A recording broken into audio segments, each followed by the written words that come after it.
Bugungi video darslikda biz mahsulotga qandoq qilib mixik kodi va qolip kodini qo'yishni ko'rib chiqamiz. Mahsulotni ichiga tahrirlash orqali kiramiz.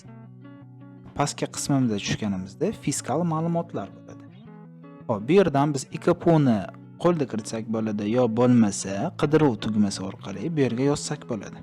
Hop, bizda mahsulotimiz kartoshka edi. Kartoshkani tanlaymiz. Bu yerdan o'zimizga mosini kelib bizaga shu kartoshka bo'ladi. Hop, bu yerdan qadoq kodi bor buni. Hop, qadoq kodini qandoq qidirmoqchi bo'ladigan bo'lsak, bu bizning mixik kodimizdan qarab va biz mahsulotni qandoq sotishimizdan kelib chiqib bo'ladi.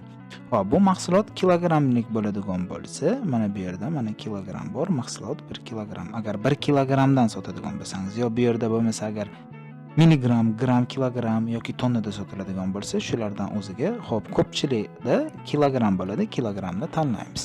Agar mahsulotingiz markirovka qilinishi lozim bo'ladigan bo'lsa, IKPO kodidan kelib chiqib, o'zi avtomatik holatda yoqib qo'yadi.